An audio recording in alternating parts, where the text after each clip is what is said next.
Hello and happy Monday, everyone. Happy Monday. Thank you so very much for tuning in. 98.3 FM, The Life. You're listening to Bacon Bits with Master Happiness. And of course, I am your host, Marty Jalove. I come at you. Of course. I'm sorry. Oh, you just, all right. Your mic's not on yet. There you go. You ruined a perfect beginning there. There you go. No, you didn't ruin it. You're fine. Okay. So there you go. I put your mic on there. So we come at you every single Monday night at 7 o'clock. Talk about your job, your career, your vision made clear, the skills that you hone for the business that you own, the ups and downs, the smiles and frowns, where you're at and where you're bound. If you miss any of today's episode, that's okay. You can listen to Bacon Bits with Master Happiness, the podcast, anywhere you listen to podcasts. Catch the recorded episode later in the week, plus about 230 other episodes. I'm still flabbergasted by that. Can you believe that, Tiff? 230, I think it's 236 episodes. Your computer's going to run out of memory. Exactly. Yes, that's right. That's right. But most of them, and the vast majority, you're on the show. Yeah. Remember, it was just you and I the first couple of years. Just you and I. That was good Just times. you Good. and I. Oh God, I'm turning your mic off. Okay. So the idea here is I usually try to find a great guest, and if I can't, I call Tiffany. And so we talk about, like I said, all kinds of great things, usually about bringing happiness to your life and to your business, whether you are a leader in business, an employee, looking for another job, whatever it is. I think it's really important for us to not only enjoy happiness, not only pursue happiness, but master happiness. That's why my company is Master Happiness. Okay. So today we got a great little episode here with Tiffany. And I just thought this would be something really cool, Tiff, because we've talked a little bit about this, and but we've talked about some grudges maybe other people have held against you. I would say that. But but we won't necessarily get into names. We won't name anybody because the chances of her listening are pretty slim anyway. Yeah. Right. So How do you know it's a her? That's true. I don't. Yeah. Because you're nice with all the guys, Who are you kidding? Who are you kidding? So today's show is called The Grip of the Grudge. All right. We were going to get a little bit into it, like why do we hold grudges? Why is it bad for us? And maybe even why sometimes it's good for us to hold a grudge. Oh, really? Okay, yeah. But plus, we're going to come up with some solutions to bypass it and just, again, lead towards a happier life. This, again, leads towards holding grudges at work, in your personal life, just anywhere and everywhere, right? So, Tiff, before we get started,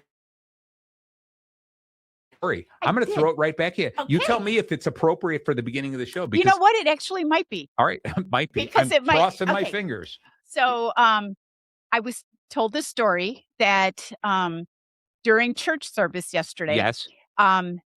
Before the service, people that belong to the church put out little plastic eggs with candy in it for all the kids. Yeah. So after the service, they could let the kids go and find their Easter eggs and take the candy. Somebody during the church service stole all the plastic eggs. Wow. And it wasn't just at that church, I guess another church. Yeah. In Wilmette. Okay. They did the same thing. Really? So before the service, they get all the eggs out, getting ready, and then after the service, they let the kids go. Right. And they're all gone. Wow. So I might hold a grudge, but then she told me that they're going to take a look at the cameras. Okay, I guess had cameras outside. But isn't that terrible? Yeah, it kind of now let's find the culprit. Let's find out what happened, because what if it's a starving person? The only food they had was the stolen candy. Oh, would you feel terrible? Think about that. Exactly. And the bigger question I have is the church forgiving them, or is the church going to hold a grudge? Okay. Yeah. So it goes pretty deep. And then you find out later it wasn't stolen. They forgot to put them out or something like that. Who knows? Let's find the whole story. But if it was someone just stole them, right, from a church, stealing candy from children, it doesn't really get much worse than that. Yeah. So that's the epitome of it. And it's really funny that you're saying it happened to two different churches. Yeah. Yeah. Yeah. So I don't know. You know how around Christmas time, you always hear stories about someone stealing the baby Jesus? Yeah, exactly. Maybe it has something like that. Maybe. Yeah. Or it's just the price of chocolate went up and the church is lying and saying we didn't buy any chocolate, or they didn't buy it and they're just saying, someone stole it. You never know. Let's see. Never know. Let's see. Hopefully that's not it either. But that was the story, because that really, right. I'm like karma. Okay. Yeah, I like it. So a different story I wanted to share with you, because I love listening to like these sometimes Chinese or just Asian folklore, these tales I like about this. And so there was one. I'm going to keep it the short version of it because the show's only an hour. But the idea of a snake, like climb. Okay. And what he does is he crosses over a saw, a hand saw, and he feels the sharp teeth of the saw scratch his belly, right? So the snake gets very angry, and it's a constrictor. It's not a venomous snake. It's a constrictor. That means they constrict their bait, their food, right? Anyway, so the snake, immediately getting scratched by the saw, wraps around the saw and starts squeezing tighter on the saw to try to go, how dare you scratch me? I'm going to like kill you, right? And as the tighter the snake squeezes the saw, the deeper these steel teeth dig into the snake. And the deeper the teeth dig into the snake, the more angry the snake gets and the tighter the grip. And eventually the snake kills itself because it squeezes itself so much that it bleeds out and dies. Oh. Now, that to me is a perfect story of letting the anger get the best of you, as opposed to trying to figure out, well, who scratched me? Is it something I should be angry about, or is it something I should let go? Uh-huh. And instead, the snake held that grudge and squeezed and kept fighting back, not realizing that it was really the snake's fault for climbing over the saw, right? Oh. And the snake dies. Oh. Okay. Oh my gosh. Maybe those awes with a little sincerity would mean something. I just don't think you like snakes. That's what it comes down to. I love all animals. Yeah. Okay. They freak me out. Yeah. All right. Well, that's a whole other show. We'll do a show on how animals freak you out. All right. So anyway, Tiffany, why do you think we hold grudges? What are some of the reasons you think people hold grudges? I know you don't hold a grudge because you're ever and always forgiving. They want an excuse, reason Like, what do you mean they want an excuse? What does that mean? to be angry, Okay, they want an excuse to be angry. Wow. or Yes. Some they people, want pity. yeah. Oh, I like that You know, too. it's like coming to you saying, "Oh my gosh, can you believe what she did to me?" Yeah. And then you'll say, "Oh, Tiffany, I'm so sorry." Yeah. Well, I think you wouldn't say that, but maybe someone else would say you never that. know. You're not still holding a grudge about the cookies, are you? No. Oh. All right. So it's interesting because you mentioned the idea of people who hold grudges for that pity. They become, the grudge becomes part of their identity. This is the person. Like, I'm the person who was hurt by those other people, and my entire life is about that. Okay. And so they pity me, help me, do whatever it is, but And that's get that attention. right. And that's who I am. All right. And there was a movie that did a great job about it. And I love this. You remember the movie The Princess Bride? Oh my gosh, I've Tiffany, never seen this is it. like the greatest, I heard probably it's one of the supposed to be the greatest movies. I Anyway, didn't see it. one of these guys, his name is Inigo Montoya. All right. Through the entire movie, he's looking for a man with 6 fingers on one hand. Okay. And he's always looking for him and trying to find him because he's trying to avenge his father's death. And so when he finds the guy, he goes, "Hello, my name is Inigo Montoya. You killed my father. Prepare to die." Okay. He has spent his entire life becoming a great swordsman in order to find this guy and to kill him. So the guy had 6 fingers that killed the father. That's right. That's how he could find it. Once he Okay. found the guy with 6 fingers, he knew that was the guy. That was the guy. Okay. And all he wanted to say was, "I want to face that man and say, my name is Inigo Montoya. You killed my father. Prepare to die." And then he wants to fight the guy and kill the guy. Right. That's his whole thing. Okay. Well, I'm going to give you a spoiler. He ends up killing the guy. Okay. Oh. Yeah. So no, but that's all right. Because he was a bad guy. He was a bad guy. Terrible guy. Oh, okay. All right. But afterwards, Inigo is talking to somebody else and he goes, "I have been in the revenge business so long. Now that it's over, I just don't know what to do with the rest of my life."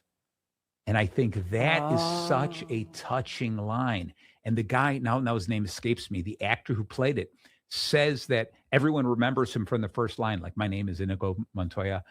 Everyone remembers him for that. But he goes, to him, the most important line was that second one, was afterwards, when he suddenly said, "I don't know what I'm supposed to do with the rest of my life."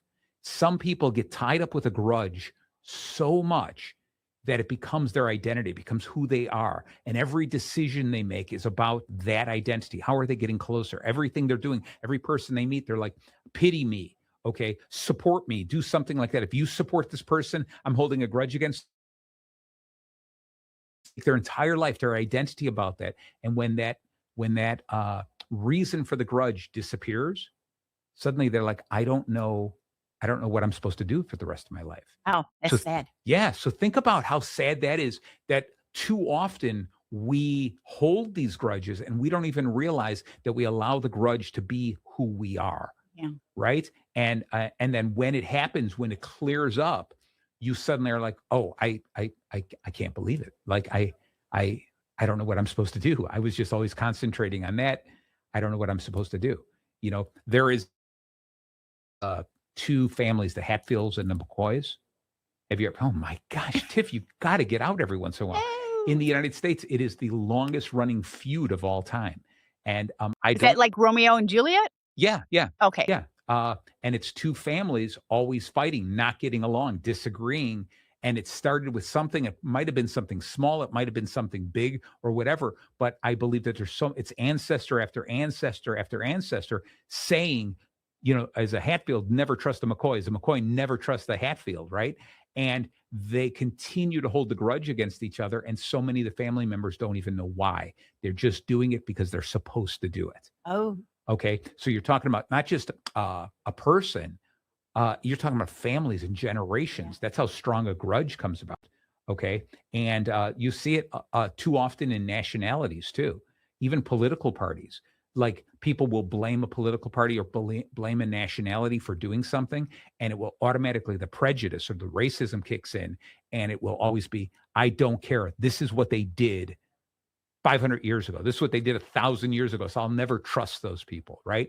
And so it's this whole idea of we have to dig a little bit deeper inside because we shouldn't let a grudge, that much hatred, So much hatred. we shouldn't have that be the. So I loved it because when I told you, how would you define it? Why do people hold grudges? You were right on. Okay. Yeah. Oh my gosh. All right. There's a couple other reasons. Is one of them holding a grudge? I think gives them what I would call is the promise of protection, and they feel as long as I hold a grudge, that type of thing will never happen to me again. Okay, so I'm kind of protected. My grudge is my shield. I will never trust someone. It's kind of like I don't know. You just you bring your car to an auto mechanic, and the mechanic you leave and you're like, I felt like I was overcharged. Now I will never trust another auto mechanic, right? And I'm never going to let this go. Even if I find somebody who I feel I can trust a little bit, I'm still not going to trust because he's an auto mechanic, right? And you hold that grudge for forever, and because you're like, I'm going to be protected. I don't trust them because they're going to rip you off, right? And instead, what you have to do to lead a happier life, you've got to be able to open up and say, all right, that was one person, one incident that maybe I don't even have all the information about, but I can't tie that to everything forever.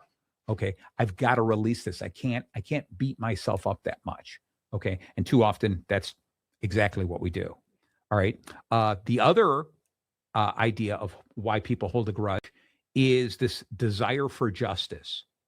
They feel like they got away was hurting me or just doing something bad. They got away with it, right? So how dare they? So even if they don't get in trouble, fine. I'm going to be mad at them for the rest of my life. That'll get them. Okay. Yeah. And to me, that's kind of like you hit your hand with a hammer, right? And you're mad at the hammer, so you hit your hand again for some reason. Like it's like, ha, there, I got back at you. You're like, no, you're just making your life worse as opposed to just forgiving those people and moving on. Yeah. Right? I heard you talking about to Ron is Yeah. the forgiveness isn't for the other person, it's for yourself. Completely. That whole idea of you've heard the term like forgive and forget, right? Yes. And I don't believe in that. I don't believe in forgive and forget. I believe in forgive, but don't forget. Okay. It's important because forgetting it is for them. If you did something to me and you hurt me, my feelings, I've got to tell you, and I've got to be able to forgive you and lift it off my shoulders, let it go. But if I forget it, that means that it wasn't that bad and I'm letting you off the hook. Okay. I'm going to say, I'm not going to forget it. I forgive you. We can still be friends, but I'm not going to put myself in that situation again. So there's a difference. The people who say forgive and forget and move on, I think they got it wrong. It's really got to be forgive and don't forget. Okay. Forgive and just give people the opportunity to change or give people the opportunity to fix what they broke. All right. But don't forget it because, you hurt yourself or you get hurt. Why continue to put yourself in that position? Was it the saying, shame on what is it? First thing, shame on you. I'm gonna let you butcher it first. Hurt me once. Oh, thank you. There you Hurt go. me once, shame on you. Hurt me twice, shame on me. Bam. There you Okay. go. Exactly. Thank you. That's right. I was gonna let you keep playing with it, but I was like, Yeah, no, we only have an we're gonna hour. run out of time. Okay. But that's it exactly. Is that first time? You're right. Shame on you. Why did you hurt me? Right. And I'm going to forgive you.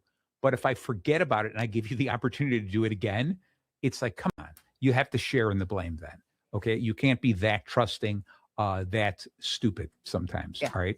Okay. So with that, this other thing, so people ask, so then what's so bad about it? What's bad about holding grudge? If I want to hold a grudge, why not just let me hold the grudge, Because you right? get an ulcer.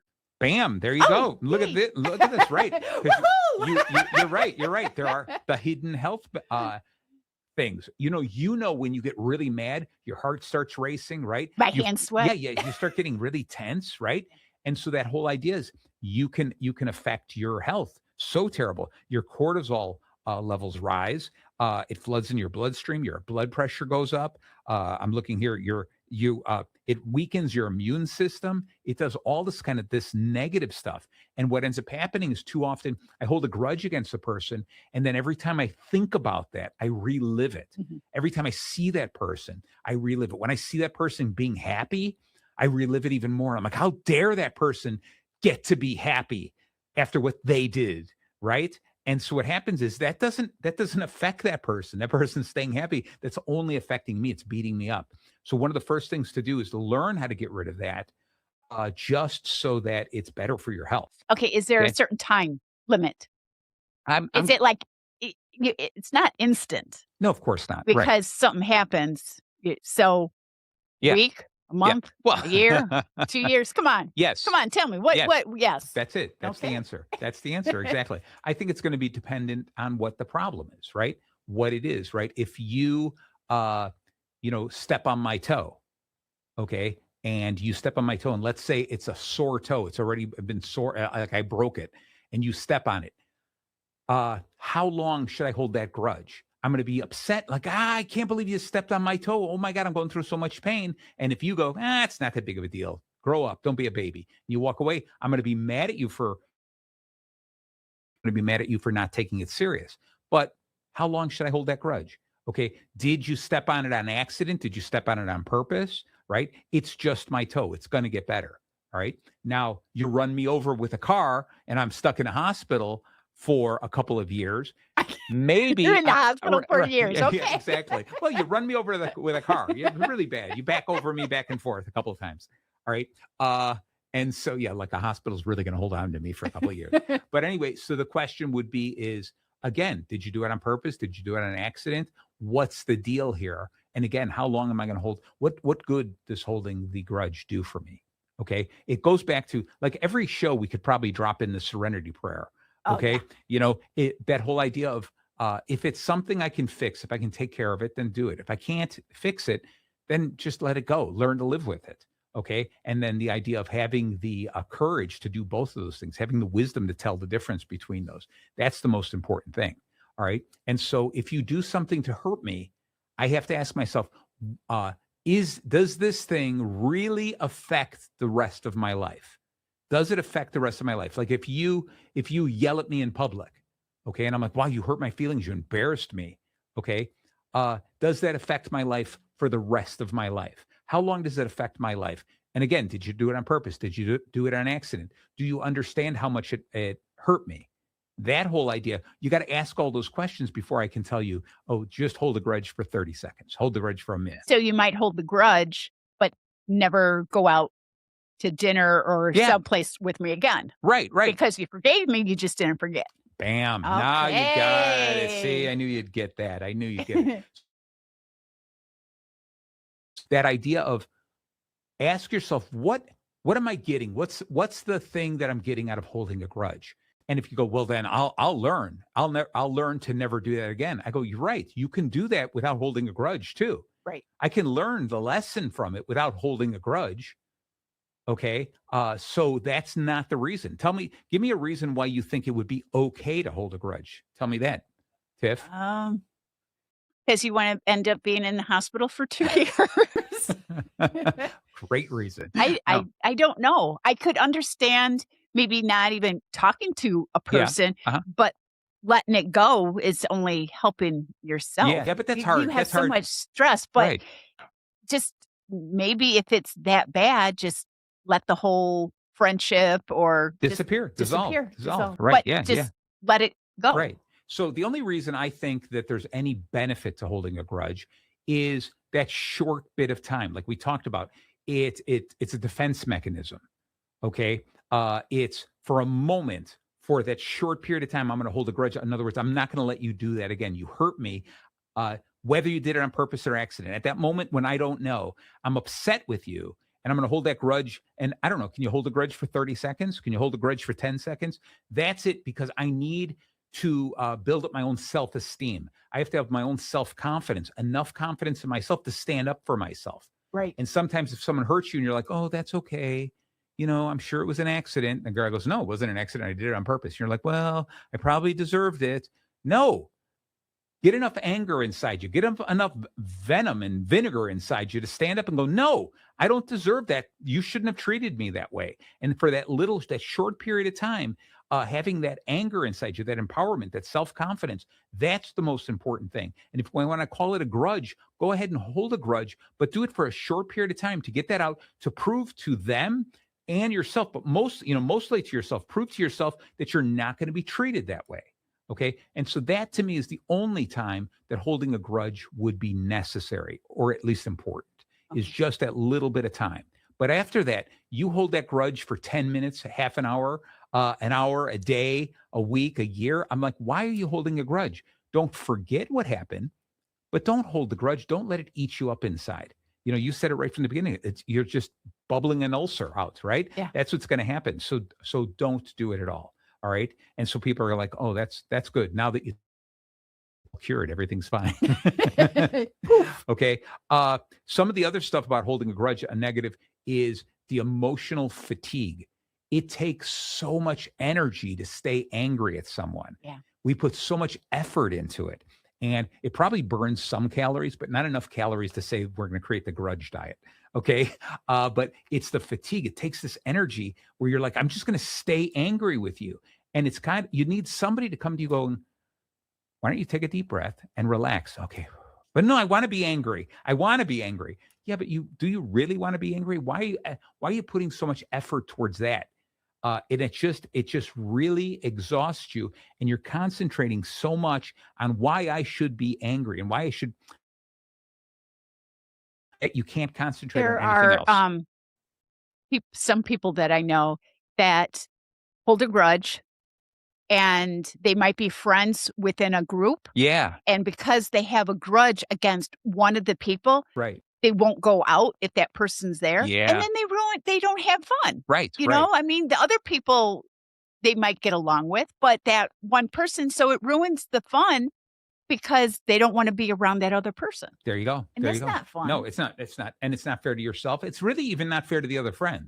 Because they want you there. Yeah. Yeah. All right. So before, this is going to be good, because before we get to the break at the bottom of the hour. You're looking at the clock. Yeah. Right behind me. I know. It's been there. It's been there forever. Right. And every once in a while, I'm like, oh, look, we're almost out of time. Yeah, I can see this. So we got a few minutes before we get to the bottom of the hour, where we're going to take a little break. And then we're going to come back and we're going to apply bacon to the whole thing. Oh. Okay. Do you remember the whole bacon thing there, Tiff? No, I don't. All right. The reason the show is called Bacon Bits is because everything bacon touches becomes just a little bit better. Bit. Just a little bit. Yeah. Right. And we're not talking about food. We're talking about everything bacon touches. Right. But for the show, we're not talking about the bacon for eating. We're not. I think we're talking about the bacon for doing. Yeah. Why did I say the bacon for eating? I don't know. So you should have come up with a different time. Let me try that again. Okay, but I don't know. It's the last minute. Wait.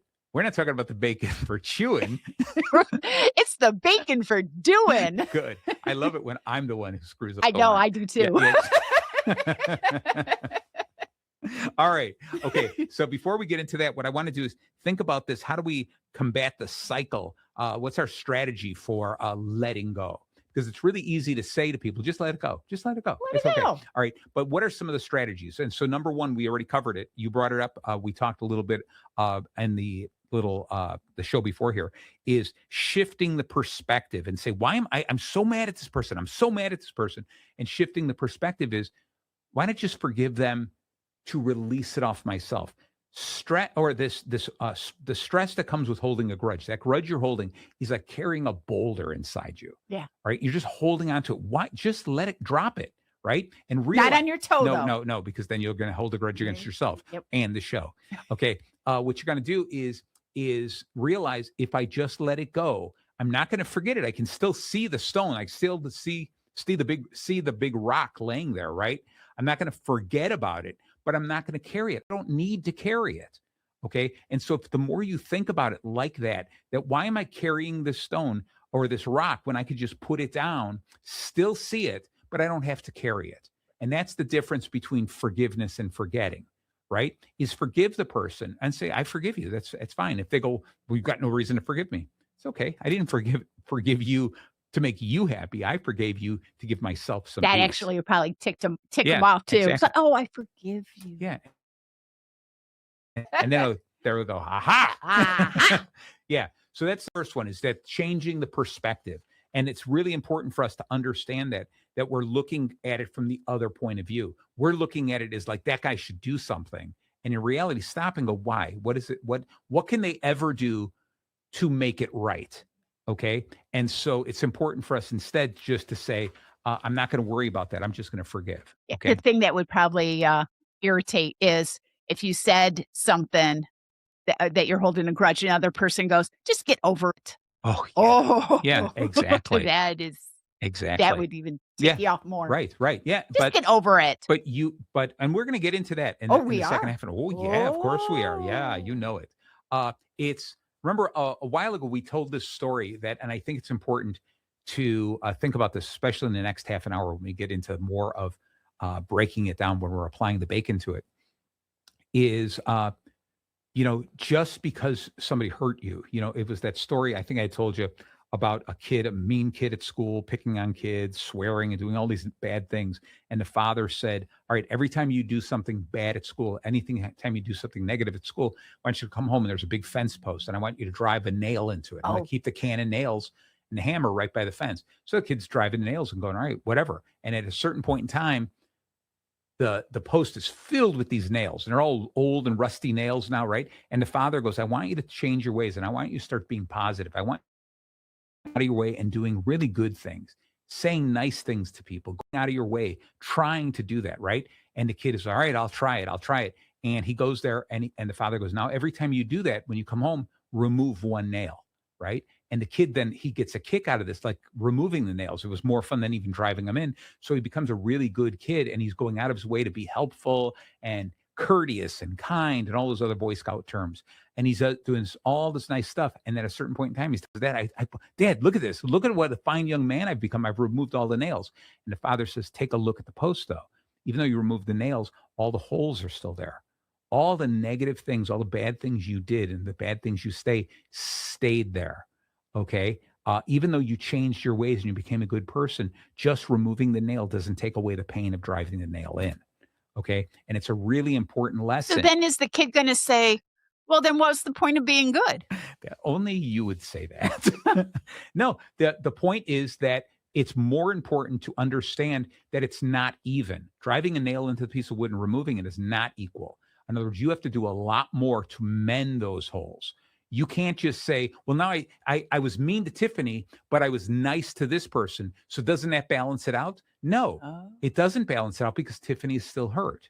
So what am I going to do to mend the hole? What am I going to do to fix You that? need the putty. Yeah, exactly. That wood putty. Wood putty and duct tape. That solves everything. Everything. Yeah, exactly. There you go. All right. So with that, the other thing is I want us to think about this. The next time that we have some kind of a grudge and we're upset with someone and we can't get it out of our system, what I want us to do is a simple thing. Write it down on a sheet of paper. Write the thing out in detail if we want to. All right, take the piece of paper. I'm mad at this person because they did this and this and this. Okay. One of the things I like to do is force yourself to rhyme it. Make it as a poem and rhyme it. That would be you. Yeah, exactly. Well, because it's hard to take it that serious then if you're trying to rhyme it. But if you don't want to do that, that's fine. Just handwrite it. Write the thing and say, this is terrible. I can't believe they did this. They upset me. They made a fool of me in public. They hurt, whatever the deal is, whatever you want to say. All right. And then what you end up doing is when it's all done and you've collected it, read through it and then rip it all up. Or burn it. Burn it or rip it up, right? And just toss it away and say, I'm letting it go. I wrote it down. I identified it. I did hear stuff like that. Right. I identified it. Now let it go. Okay. So with that, I want you to think about that. We're going to take a momentary break. Oh, we're taking a break. It's a break. It's the bottom of the hour. Oh. Okay. And we're back. We're back. Thank you so very much for staying tuned in to 98.3 FM. You're listening to Bacon Bits with Master Happiness. I'm your host, Marty Jalove. And today, this is, Bacon Bits with Master Happiness. Did I just say that? Anyway, I'm your host, Marty Jalove. And today we're talking about the grip of the grudge. Why do we allow things that happen to us in a negative way take over our entire life? Why do we hold on to that pain and that suffering? Why don't we just learn to let it go? So we've been talking a little bit about the psychology behind it, why you should be letting it go, maybe why we hold on to it. And so we're going to talk a little bit about some of the ways we do let it go. And right before the break, we talked, Tiff, a little bit about write the stuff down. All right. And it's really important. First time, if you handwrite, don't just type it, but handwrite why you're upset, like why you're upset with somebody. Tagging it, or looking at it, handwriting it, reading it, and it's identifying in your head. Sometimes you sit there going, this is silly. Why am I getting so upset about this? Okay. And if you think it's even more serious than that, and you're like, I should be upset. I should hold a grudge. Okay. It's okay to take the next step, which I say is rewrite it like a poem and make it rhyme. And I know you're laughing over there, but to me, do that. If you can make a poem, make this, the thing you're holding a grudge against, rhyme, and you're still holding a grudge, wow. You got a lot to learn about letting go. Okay. Because if you can be silly like that, let it go. All right. There's too much hate. Yeah, exactly. So then what you do is after it's written down and everything like that, reread it a couple times. And then like Tiffany said, burn it, set it on fire. Hopefully outside the house. You don't want to start the house on fire. Okay. I have to say that as a public service announcement for Tiffany. Okay. But also just rip it up in little pieces and throw it away. Get rid of it and blow it away. And just realize how quickly that little thing that's been bugging you, you can let it go. All right. It's simple and it'll help you learn to just let it go. Just that's it. And I can't come up with a better way to tell you, say goodbye to it. Say goodbye. Right? Don't let it beat you up. Bye-bye. All right. So the other thing is you've got to, and we talked a little bit about thinking about it's forgiveness is for yourself and forgetting is for them. So forgive yourself. Definitely just forgive it and saying, I forgive the person and I'm going to move on. The other thing is learn to come up with a way to interrupt the loop. This idea of it's always going over and over and over again. And if sometimes I get upset every single Tuesday because I see them at trivia night. Okay. Whatever the deal is, right? Then interrupt the loop. Is there a way that maybe stop going to trivia night? Why are you enjoying trivia night that much that it's okay that you're getting upset because you're running into the person? Interrupt the beat loop. them in the trivia, and then everything is solved. Right. Everything's solved. And that's all. It's always solved. Yep. Wood putty, duct tape, and beating people at trivia. That's it. Those are life's Tiffany's answers. There you go. But in other words, interrupt the loop, interrupt the pattern, do something different so it doesn't keep coming back to that. All right. Find something else to talk about. Find something else to think about. Find something that brings you joy and concentrate more on that after you let this all go. All right. And I think those are the things we really have to concentrate on to lead a happier life. And just because you want to be a happier life for your coworkers, for your spouse, your significant other, your children, your pets, or whatever, just you want to lead a happier life, and holding on to those grudges is not the way to do it. Nope. Okay. All right. So Tiff, we're going to actually get into the bacon now. Okay. All right. So the BACON of how to walk away, how to reconnect and walk away. All right. Okay. All right. So B is build a boundary. All right. This is really important. This whole idea is ask yourself, what happens if I give these people a second chance? So you're going to think this through. We'll get back to that. A is assess the alignment. Should I actually reconnect with sense, or can I live my life happy without the person in my life? Okay. C is communicate the core hurt. Talk to the person about how they hurt you, because they might not truly understand how they hurt you. Okay. Happens very often. Very often, sometimes people hold a grudge against someone and the other person doesn't even know that they hurt you. Okay. And so they're leading a happy life because they don't realize they did anything wrong. And suddenly they're like, I don't know why this guy is mad at me all the time. Okay. That's C. O is observe the outcome. All right. Once you work on reconnecting, if that's what you do, take a look at it. Is this the relationship going down the path you want it to, or is it getting worse? Are you being forced to relive the negativity? If so, we might have to go a different path. And that is N, navigate the next steps. It's really important. We're going to go into this whole thing that life is too short to hold on to grudges, but life is also too short to hold on to people who won't let go of those grudges either. All right. So sometimes we do have to walk away. Sometimes if I make a mistake and if I hurt somebody and I try to apologize and I go out of my way to apologize and I try to understand what they go through, if they won't let it go, sometimes you're sitting going, there's nothing else I can do. I don't know how to move forward. So sometimes what we have to do is just walk away completely, as much as that might hurt us to say, I had that friend and now that friend is gone. Okay. So that's navigating. So let's get back to the beginning here. The B is build a boundary. All right. And it's really important to sit there and it's this idea first off of understanding what happened and not setting yourself up for the same type of predicament with that person. Okay. So if it's somebody who you're like, I always have candy on my desk at work. And the person in the next cubicle comes over and always grabs handfuls of the candy and is sitting there, puts it on her desk, and she's eating it all the time. All right. And I'm sitting there going, well, why doesn't she buy her own?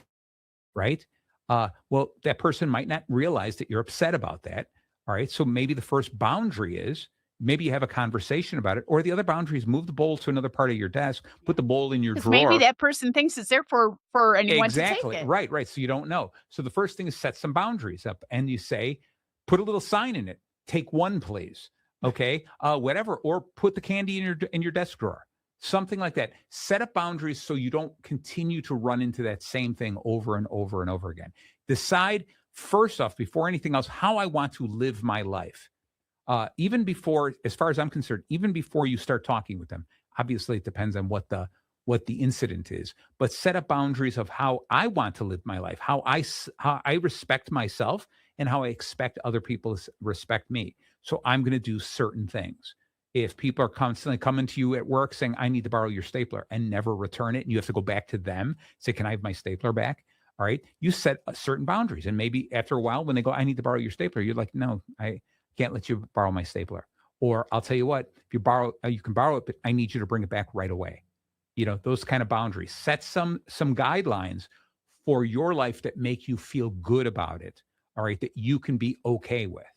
All right. Does that make sense to you? It does. It was just a situation at my old job. Someone would keep coming back and saying, Tiff, do you have any extra tape? Yeah. Whatever it was. And I said, yeah. And I give him the tape. Sure. But then he kept coming back over and over. I go, you have an admin. Yeah. Be more than happy to get you a bunch of tape. Right. Stop coming and taking my tape because it's a different department. So the money comes from, the different department. That's it. But every time would come and say, I want the tape. Nice. So I stuck to my ground. There you go. Good. You got to set those boundaries first. I did. Right. I thought you were going to say somebody was putting staples in your bowl of candy. That's what I thought you were going with, but that would be terrible. No, that would be bad. All right. So anyway, so you got to set those kind of boundaries and just stay safe. It's the same thing with your personal life. When you have family and friends, you have to be able to say, I don't want, Marty, don't joke about this. This really hurts my feelings. I want you to come over and visit more often. Stop calling me fat. Yeah, exactly. Right. Whatever the deal is, you set boundaries to say these are the things. But even before you talk to the person, it's set. You have to identify in your head, this is what's important to me. This makes me feel good about being me. And this is where I'm drawing these lines. I don't want people crossing those lines. So that's the setting the boundary. All right. And so as we're reconnecting, or we're trying to reconnect with somebody who's hurt us, A is the assess the alignment. Should I reconnect with this person? In other words, the more I look back, I have told this person, stop taking candy off my desk. I've told the person over and over again. I put the little sign in the candy that says, please take only one. And the person ate that too. Okay. Whatever the deal is. So should I reconnect with this person? Should I put the candy out there for this person to take again and again? I have a question. Okay. Okay. Yeah. So let's say the person is taking your candy. Yeah. And you told them, please, this is my candy. Yeah. You could take one, but don't Yeah. take a whole handful. Yeah. And that other person gets all mad at you All right. for taking the candy. Yeah. Do you reach out and try to move the other person's just... How about just asking, why are you upset? Mhm. Yeah. I mean, just as simple as that. Why are you upset? And if they go, because it's a bowl of candy, it should be for everyone. But it's not. It's mine. I bought it. It's my bowl. It's my bowl. It's the candy I bought. It's on my desk. This is my candy. I'm sharing it. That does not automatically mean it belongs to everyone. Okay. So you just say, so why are you upset? All right. And they go, well, because you're making me feel like I'm cheap and I won't buy candy. I'm like, I'm sorry you interpreted it that way. That wasn't my intent. My intent was I have a bowl of candy that I'd like to offer to everyone. And I'm just saying, if everyone just took one piece of candy, that would be okay. All right. But if one person's going to take all the candy, then I hate to say it, why don't you just buy your own candy? And then I won't even put out candy. Or you could wrap a bag of candy and put a bow on it and put it on their desk. There you go. But then candy's gone. Right. Then they go, you owe me another bag. You haven't bought me a bag in a while, Tiff. Yeah. You're so mean, only one bag of candy. Oh. Right. Nah. But no, I like that too. I like that. In fact, I like that a lot, that you're saying, hey, I'm buying you your own bag of candy. But I still think you have to have that conversation of, so I'm going to buy you your own bag of candy. My candy, I want it for everyone in the office, and I'm putting a little sign, just take one piece of candy. I don't want anyone taking a whole bunch, but I know you like candy. All right. So I got your own candy. And I think that's okay. And if the person still gets upset about that, there's nothing you can do. All right. Remember, the only thing that we have any control over is the way that we react. Right. And sometimes we don't even have control of that. We won't have the ulcer. The other person's going to have the ulcer. Exactly. Okay. So when we assess the alignment, that's the question. Should I be working with this person? Should I stay, friends with this person? Okay. If you start going out, let's say once a week, you're with a buddy and you go out and have a cocktail or two. And every week they come up with an excuse like, oh, I got to run out to the car. Oh, and they split, they drive home. Sorry, I got a phone call. I had to go home. And you're like, all right, no problem. I understand. Emergencies happen. The next week, it's like, oh, I forgot my wallet. Okay. Hey, it's next week. It's my birthday, so you should buy me a drink. And after a while, you're like, you're kind of, I feel like you're taking advantage of me, right? And so the question is, do you want to continue with this? But it starts with setting the boundaries and then assessing the situation. Like, where do you want this to go? Is this relationship important to you? And ask yourself, why is it important? Why is it important? Exactly. There you go. So that gets us to C, is communicate the core hurt. Okay. And this is where you're actually talking to the person. But I think before you talk to them, before you say, hey, this was bothering me, you have to set up some boundaries, because then they're going to go, why is that bothering you? Until you set up the boundaries, it's difficult for you to ask exactly why it is. I just feel unfair. It feels unfair to me, that type of thing. So first, do a little self-examination. What are my boundaries? Why did I put a bowl of candy out here? I'm letting anyone take it. Why am I getting upset? Because he seems to be taking more. All right. I didn't set any guidelines, right? So that's what I mean. Set the boundaries. And then say, if I bring this up, if I have the conversation with anyone, where's it going to go? All right. Do I want to upset this person? Do I want to ruin a relationship? Do I want to add tension to the office or home? What do I want to do? And then once you do all of that, then you get into the actual conversation. And this is the conversation slightly different. You don't talk about, you stepped on my toe, you stole all my candy. Okay. What you say instead is, I'm only talking about me. I feel a little taken advantage. In my toe. Right. I feel taken advantage of when you take all this candy. I feel like I buy all this candy and I did it for everyone. And I feel like you are taking advantage of me when you come and you take all the candy. All right. So you're saying it like that. It's the I. All right. You're talking about how I feel. You don't accuse them. You don't say you're being mean, you're being a hog, okay? Because that's insulting to them. But you can definitely share how you feel all the time. So instead of attacking them, you're saying, this is how I feel. And so this is why what I'm thinking of doing is I'm not going to put out candy anymore. All right. So I know someone that kept stealing someone's lunch. Yeah. The person put hot peppers Yeah. in their sandwich or whatever. Yeah. And the person that the lunch belonged to, that they put the hot peppers in, got in trouble because the other person ate their sandwich. Right. Yeah. And it was from a couple of jobs ago. Yeah. They told me that. They're saying my husband did this because this guy kept eating their lunch and he got in trouble. Right. And I agree, because I know the same type of thing in talking with HR people. The idea here is you are purposely setting the person up to get hurt. So they stop eating your lunch. But instead you have to have a communication with them. If you know a person is purposely stealing your lunch, but all right, and you purposely set up the lunch to hurt them, then you are purposely hurting them. Granted, even if you're like, but they violated, they shouldn't be taking my lunch. Solve that problem. Don't solve a problem by creating another problem. When you communicate, you talk about how I was hurt. All right. You have to talk about, this is what you're doing to me. Stealing my lunch hurts me because I take time to make that lunch. And when I bring that in, I didn't make the lunch for anyone else. And when someone steals it again, it feels like people are taking advantage of me. Okay. That's the conversation you have to have. If you find the person who takes your lunch and they go, oh, it's not that big of a deal. How is it not that big of a deal? I paid for that lunch. I work here. I get a paycheck. I buy my food. I make my sandwich. I pack a lunch. I put my name on it. All right. I put it in there in a refrigerator where I believe it's supposed to be safe. And I feel truly hurt when someone steals it. Okay.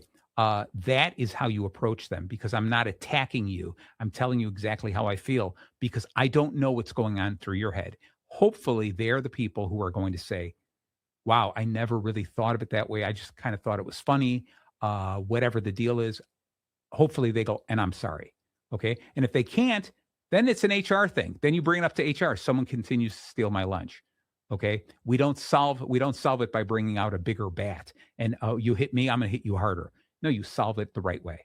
All right. So anyway, we're going to go to O. And so this is after all of that. And we've recommunicated, we've reconnected, we've talked with people, we've moved forward. O is take a look at that. Let's say it's the person, even after all of that, they continue to steal your lunch, right? It's after all of that, you give them a bag of candy and they continue to take your candy. You observe the outcome. You have to watch this and pay attention to the whole thing. You go back to your boundaries and saying, were my boundaries legitimate? Okay. Did I really assess the idea of having this relationship with this person? Did I communicate my ideas clearly to them? Did I talk to them about how much it hurts me? Did I communicate it clear enough that they understood what I had to say? And now that I've done all of that, I'm observing what's happened here. All right. And then it's finally N is navigate your next step. All right. What am I going to do now? Now that I've looked at all that, is this an area that I want to continue? Is this something I'm going to stop completely? It may not be fair for you to say, now I can't put candy on my desk. Now I can't put my lunch in the refrigerator. That might not be fair, but that might be the only solution. Because if you go to HR and they go, there's nothing we can do about it.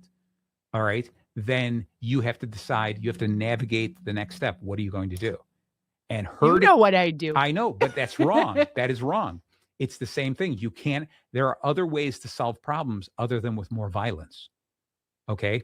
And that's what I'm saying is that if you say, I just changed my lunch and I'm going to eat something that I like, I'm purposely bringing something that I like that other people might not like. You could try that. That's okay. As long as the intention there is I'm still bringing something that I would eat, but you're not going to put so many hot peppers on a sandwich that nobody human could possibly eat it. Okay, that's the wrong way to handle it because now you don't even have a lunch. Okay, so what's the solution? It doesn't solve anything. All right, so instead what you do is you go through all those processes. You treat people the way that you would hope they would treat you. And if it doesn't work out that way, you examine it and you say, now what am I going to do with my next step? Okay, so those are those kinds of things that we work through. Continuing to, I'll tell you the main reason why we don't attack the person back, it doesn't solve the problem. That's continuing to hold the grudge. That's like, fine. And if the person eats it and goes, I love hot peppers, this is fantastic. you haven't solved anything. In fact, you're more angry because you're like, I didn't do enough. Instead, just communicate and maybe find out the person made a mistake or multiple mistakes. Maybe the person just thought it was okay. Maybe they didn't realize there's so many other reasons, or maybe the person's just rude and he's stealing your lunches. And so what you have to do is you have to explain, you're not supposed to steal my lunches. It hurts me. There's a rule here. You get the people involved, the HR department, do this whole thing. That's how you solve the problem, not fighting back and forth. Because if you hurt that person, what's to stop them from wanting to hurt you worse and come back? Because they're just going to retaliate the way you retaliate. So instead, solve it the right way and go on. The workplace is not for feuds and that kind of stuff. The workplace is to get something done. And it's the same thing at home. If your loved one does something to you that hurts you, you don't necessarily go back and hurt them worse. Okay, what you do is you discuss it and you try to find out what the reason was. And sometimes, most of the time, a lot of the times, it's I hurt you and I didn't realize I hurt you, or I didn't realize I hurt you that badly. I thought it was kind of funny what I did, and I actually hurt your feelings. So I want to take it back. I want to end it. How do I mend that? As opposed to, well, you know what? I'm going to get you back even worse. That doesn't get us to an ending. That doesn't repair the friendship. Okay. So that's why it's so important. So we end this. This is the letting go of the grudge and saying, all right, so someone eats my candy, somebody stole my lunch, whatever the deal is, let it go and forward with it. And if for some reason I can't move forward, then we have to ask ourselves again the basic question: is it something I can live with? Okay. Is it something I can do something about? I've tried doing something about it. I couldn't fix it. Now, is it something I can live with? If I can't live with it and I can't fix it, then I've got to move away. Okay. Okay. That's what it comes down to. All right. So Tiff, we're almost at the bottom of the hour here. All right. Top of the hour. Yeah. The bottom of the top of the hour. Right. So with that is, do you have any closing statements on holding grudges? What would you say? I guess I hold grudges. Little grudges. Do you have any long-term grudges?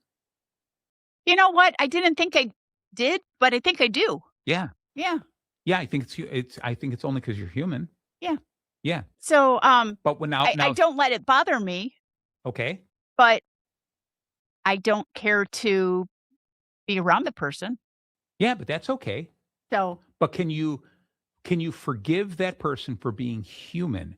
And not necessarily a good human, just that's the way they act. That's the way you have to forgive them to let it go. Get it off your shoulders. Yeah, I guess so. Yeah. And like I you guess said, that's the type of person right. They are. There's a lot of mean people out in the world. Yeah. And it's not our job to fix everyone. It's not our job to fix anyone, actually. It's my job to fix myself. I just don't want to I don't want to be around the person. Yeah. And that's okay. Yeah. That's the end. Navigate your next step. Okay. So that I'm not going to be around that person. Yeah. That's what it is. I'll be honest. I have had people in my life that have upset me, and I've held on to a grudge for a while. But over time, what ends up happening is I've pushed them out of my life, or they pushed me out of their life. And what happens is then you get used to a life without them. Yeah. Okay. And you have to be able to do that. Yeah. But you also have to be open sometimes, depending on what that was. You have to be open enough to say, am I willing to let this person back into my life? Am I willing to start all over again? Okay. And it's really important to be able to do that. That's why this whole analyzing it, and it's not, I'm going to hit you harder. It's because no matter how hard you hit somebody for hitting you, no matter how hard you hit them, it doesn't take the pain of the first hit away. It doesn't do that. So somebody punches you in the arm, right? And you're like, my arm hurts. I punch you back harder. My arm still hurts. It doesn't take the pain away, right? So I have to come up with a way to live with that pain. Okay. I have to come up with a way to make sure that pain doesn't happen again. Okay. And this is the way, in a civil society, this is the way we end up doing it. We have to sit this up and go, I don't want to be punched in the arm. That's my setting of boundaries. I assess the person. Is this a person that I think I can talk to, and they'd understand that this is what I want? And then you actually talk to them and go, when you hit me in the arm, when anyone hits me in the arm, I feel like this. I feel like this. I don't want this. You go through that whole thing, and then you observe what goes on. And sometimes people are like, oh my gosh, you're such a baby. Get over it. You observe that and you realize, yeah, I don't think this person's going to change. So then you navigate your next step. What's my next step? And my next step might be, no, I just don't want to hang out with you anymore. Yeah. I forgive you. I'm going to forget about it. What good is it? What good is it being mad at you forever about hitting me? Right? There's nothing about it, but I'm going to go on with my life and you're not going to be part of it. Okay.